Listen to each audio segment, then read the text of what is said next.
नमस्कार दोस्तों, आपका मेरे चैनल पर हार्दिक स्वागत है।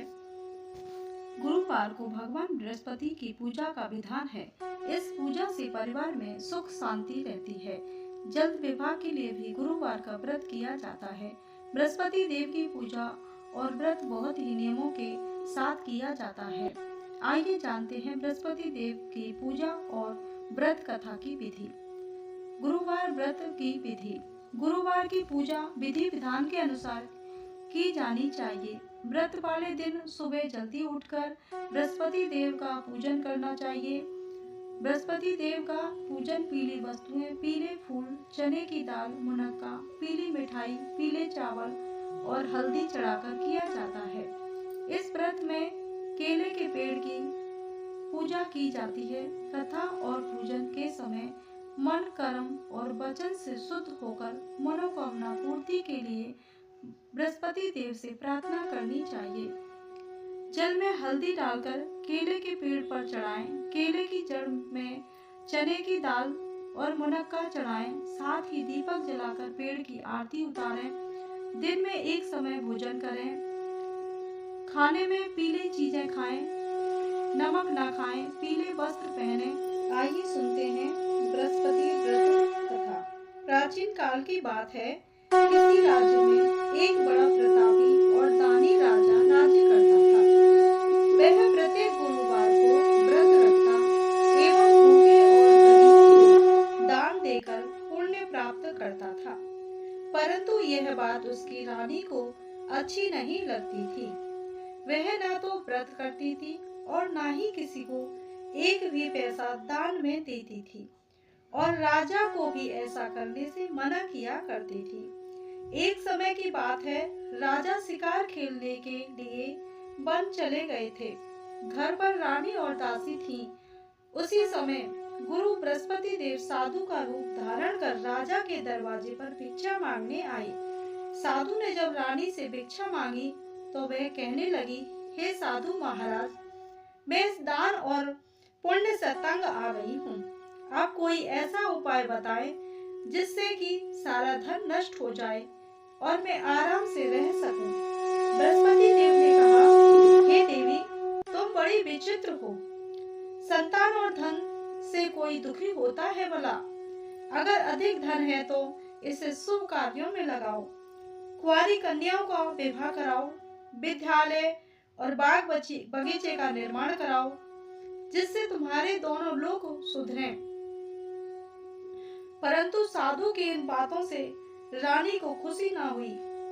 उसने कहा कि मुझे ऐसा धन की आवश्यकता नहीं है जिसे मैं दान दूं और जिसे संभालने में मेरा सारा समय नष्ट हो जाए। तब साधु ने कहा, यदि तुम्हारी ऐसी इच्छा है तो मैं जैसा तुम्हें बताता हूँ तुम वैसा ही करना। गुरुवार के दिन तुम घर को गोबर से लीपना और केसों को पीली मिट्टी से धोना। केसों को धोते समय स्नान करना। राजा से हजामत बनाने को कहना। भोजन में मांस मदिरा खाना। कपड़े धोबी के यहाँ धुलवाने डालना। इस तरह 7 बृहस्पतिवार करने से तुम्हारा समस्त धन नष्ट हो जाएगा। इतना कहकर साधु रूपी बृहस्पति देव अंतर ध्यान हो गए। साधु के अनुसार कही बातों को पूरा करते हुए रानी को केवल 3 बृहस्पतिवार ही बीते थे। उसकी समस्त धन संपत्ति नष्ट हो गई। भोजन के लिए राजा का परिवार तरसने लगा। तब एक दिन राजा ने रानी से कहा कि रानी, तुम यहीं रहो, मैं दूसरे देश को जाता हूँ, क्योंकि यहाँ पर सभी लोग मुझे जानते हैं, इसीलिए मैं यहाँ कोई छोटा कार्य नहीं कर सकता। ऐसा कहकर राजा परदेश चला गया। वहाँ वह जंगल से लकड़ी काट कर लाता और शहर में बेचता। इस तरह वह अपना जीवन व्यतीत करने लगा। इधर राजा के परदेश जाते ही रानी और दासी दुखी रहने लगी। एक बार जब रानी और दासी को 7 दिन तक बिना भोजन के रहना पड़ा तो रानी ने अपनी दासी से कहा, हे दासी, पास ही के नगर में मेरी बहन रहती है, वह बड़ी धनवान है, तो उसके पास जा और कुछ ले आ ताकि थोड़ी बहुत गुजर बसर हो जाए। दासी रानी की बहन के पास गई। उस दिन गुरुवार था। रानी की बहन उस समय बृहस्पति देव की कथा सुन रही थी। दासी ने रानी की बहन को अपनी रानी का संदेश दिया, लेकिन रानी की बड़ी बहन ने कोई उत्तर नहीं दिया। जब दासी को रानी की बहन से कोई उत्तर नहीं मिला तो वह बहुत दुखी हुई और उसे क्रोध भी आया। दासी ने वापस आकर रानी को सारी बात बता दी। सुनकर रानी ने अपने भाग्य को कोसा। उधर रानी की बहन ने सोचा कि मेरी बहन की दासी आई थी, परंतु मैं उससे नहीं बोली, इससे वह बहुत दुखी हुई होगी।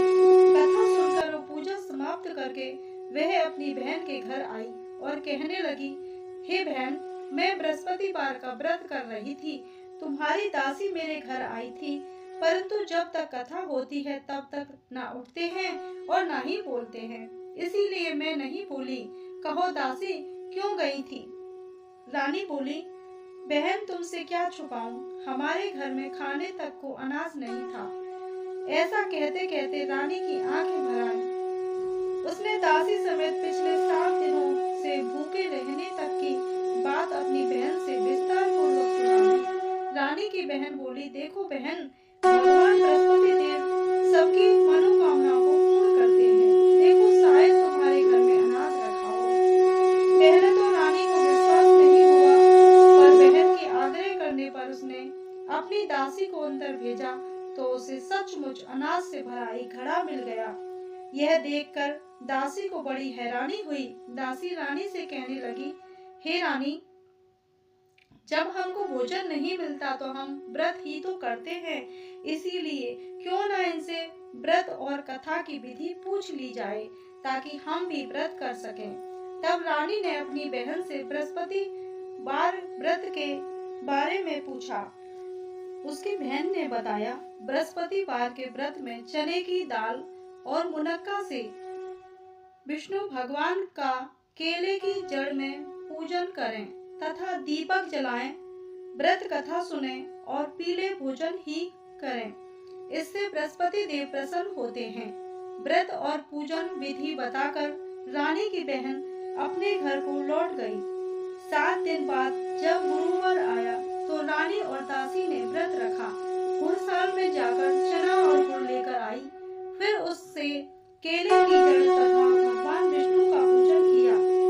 अब पीला भोजन कहाँ से आए, इस बात को लेकर दोनों बहुत दुखी थी, क्योंकि उन्होंने व्रत रखा था। इसीलिए बृहस्पति देव उनसे प्रसन्न थे। इसीलिए वे एक साधारण व्यक्ति का रूप धारण कर 2 थालों में सुंदर पीला भोजन दासी को दे गए। भोजन पाकर दासी प्रसन्न हुई और फिर रानी के साथ मिलकर भोजन ग्रहण किया। उसके बाद वे सभी गुरुवार को व्रत और पूजन करने लगी। बृहस्पति भगवान की कृपा से उनके पास फिर से धन संपत्ति आ गई, परंतु रानी फिर से पहले की तरह आलस करने लगी। तब दासी बोली, देखो रानी, तुम पहले भी इस तरह आलस करती थी। तुम्हें धन रखने में कष्ट होता था, इस कारण सभी धन नष्ट हो गया, और अब जब भगवान बृहस्पति की कृपा से धन मिला है तो तुम्हें फिर से आलस्य हो रहा है। रानी को समझाते हुए दासी कहती है कि बड़ी मुसीबतों के बाद हमने ये धन पाया है, इसीलिए हमें दान पुण्य करना चाहिए, भूखे मनुष्यों को भोजन कराना चाहिए, धन को शुभ कार्यों में खर्च करना चाहिए, जिससे तुम्हारे कुल का यश बढ़ेगा, स्वर्ग की प्राप्ति होगी और पितृ प्रसन्न होंगे। दासी की बात मानकर रानी अपना धन शुभ कार्यों में खर्च करने लगी, जिससे पूरे नगर में उसका यश फैलने लगा। बृहस्पतिवार व्रत कथा के बाद श्रद्धा के साथ आरती की जानी चाहिए। इसके बाद प्रसाद बांटकर उसे ग्रहण करना चाहिए। बोलिए बृहस्पति देव भगवान की जय।